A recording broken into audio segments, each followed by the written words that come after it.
मेहताब हैदर एक नए एपिसोड के साथ आपकी खिदमत में हाजिर है। बुनियादी तौर पर आज मैंने जो बिजली का ये फियास्को और पूरी एक तलपट इस सेक्टर के अंदर है, उसके बारे में आपसे एक नए व्लॉग में बात करनी है। बुनियादी तौर पर आज फेडरल कैबिनेट की मीटिंग हो रही है।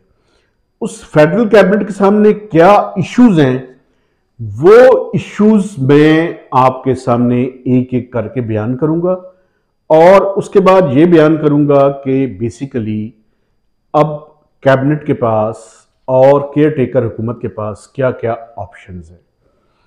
सबसे पहले तो ये बिजली का जो बिल है, ये बेसिकली इश्यू क्यों बना है, इस पे मैं सबसे पहले जो कैबिनेट को बताया गया और जो कैबिनेट्स के सामने फैक्ट्स आए वो मैं आपके सामने रखना चाहता हूं। एक तो जो बिजली का ये बिल है, इसके बेस टैरिफ में इसको कहते हैं annual rebasing, AR। Annual rebasing इसकी की गई, 7 रुपए पर यूनिट इसके अंदर इजाफा हुआ। ये IMF की एक कंडीशन थी कि आप एनुअल रीबेसिंग करें। उस पे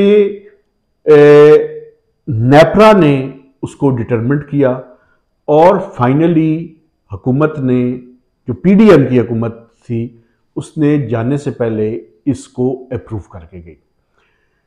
बुनियादी तौर पे उसकी बुनियादी एनुअल रीबेसिंग की बुनियादी वजूहात क्या है।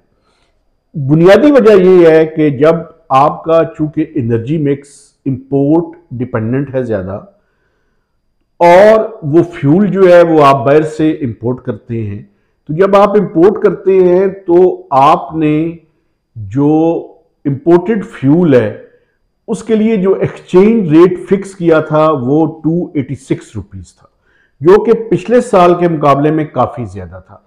तो जब इतनी बार जंप हो एक्सचेंज रेट के अंदर, तो आपको अपने टैरिफ को एडजस्ट करने की, चूंकि आपकी जो फ्यूल की कॉस्ट है उसमें इजाफा हो गया। Exchange rate is the major component for this hike in electricity prices. अच्छा, ये जुलाई में फैसला होता है, लेकिन जो जाने वाली हुकूमत है PDM की, उन्होंने जुलाई के बिल्स में इसको शामिल नहीं किया। यह इजाफा जो कि जुलाई में 7 रुपए होना चाहिए था, ये नहीं हुआ। ये अगस्त में ये इजाफा पूरे का पूरा उन्होंने पास ऑन कर दिया।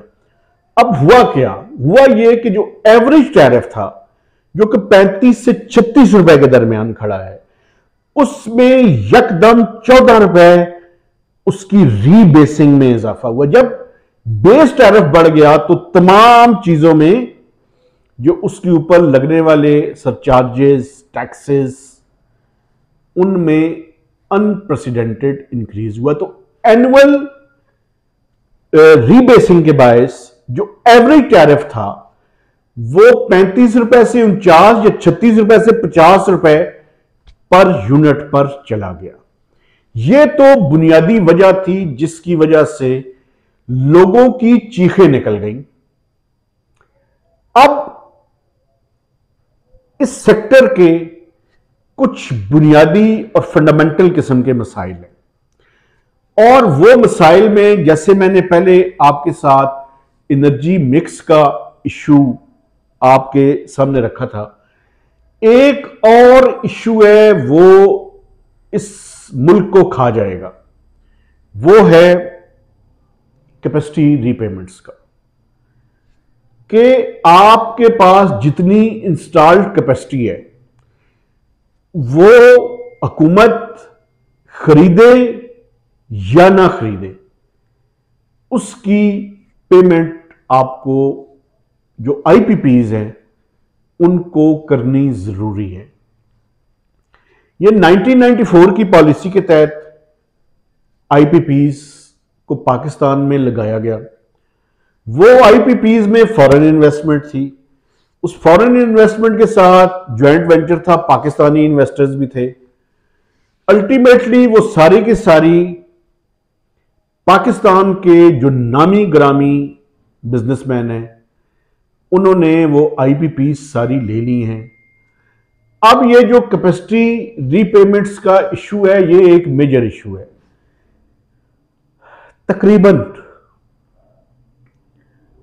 1800 अरब रुपया इस साल की कैपेसिटी रीपेमेंट है, 1.8 ट्रिलियन से जायद।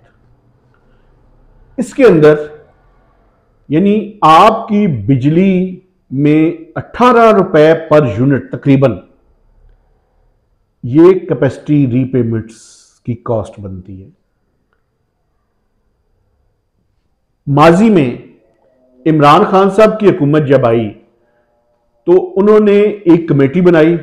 उस कमेटी का एक अलग फियास्को हुआ कि उसमें फिर उस वक्त के जो SAPM है उनको हटाया गया, लेकिन अल्टीमेटली 32 से 33 IPPs के साथ रिवाइज्ड एग्रीमेंट्स हुए। और आपको पता है कि उसमें कितनी कमी जो है वो करवाई गई। वो कमी करवाई गई सिर्फ 85 पैसे पर यूनिट की। 18 रुपए पर यूनिट कॉस्ट है इनकी, 85 पैसे उसमें कमी हुई। लेकिन उसमें जो चाइनीज CPEC के तहत वो कहते हैं कि आपने सॉवरेन गारंटी दी हुई है, आप सॉवरेन गारंटी देकर हमें कैसे उन रिवाइज्ड एग्रीमेंट्स पे मजबूर कर सकते हैं। हम वो रिवाइज्ड एग्रीमेंट्स करने के लिए तैयार नहीं हैं। उसके अलावा भी IPPs हैं। एक तो इसके बारे में सारे फैक्ट्स सामने आने चाहिए।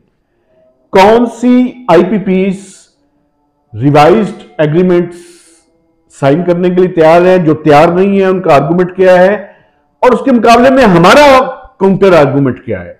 देखिए, सॉवरेन गारंटी बिल्कुल है, लेकिन दुनिया के बहुत से ममालिक में जो एग्रीमेंट्स होते हैं उनको रिवाइज किया जाता है।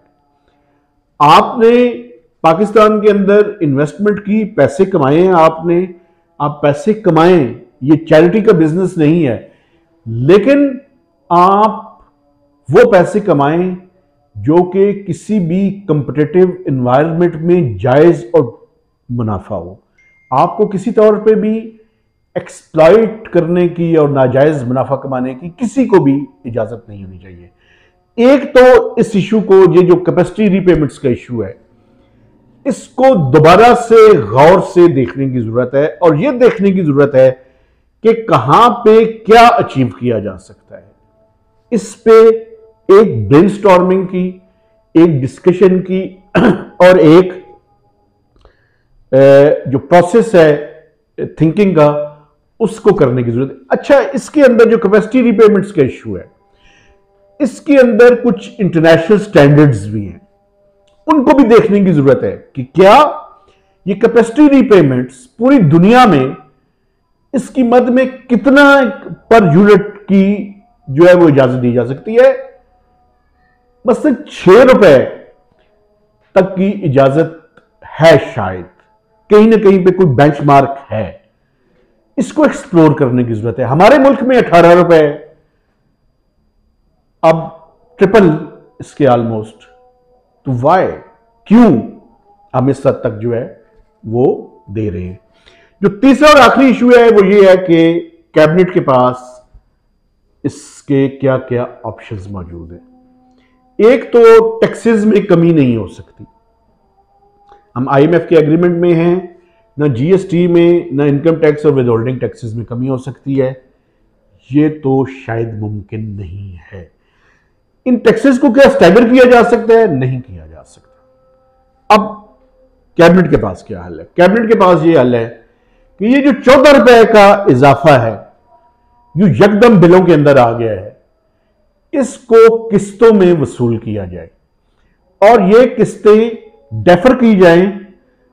जो अगस्त सितंबर का बिल है उसमें ना शामिल की जाएं और अगले 7 माह के दौरान 2-2 रुपए करके इनको, और खासकर विंटर में कि जब बिजली का इस्तेमाल कम हो जाता है, उस टाइम इनको 2-2 रुपए करके मंथली बिलों में उनको ये जो इजाफी रकम है 14 रुपए, इसको वसूल कर लिया जाए। माफ नहीं हो सकती ये भूल जाए कि ये माफ हो सकती है, ये माफ नहीं हो सकती।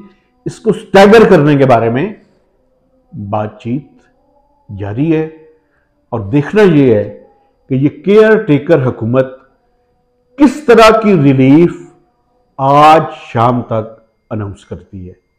तो मेहताब हैदर को नए वीलॉग तक इजाजत दीजिए। खुदा हाफिज।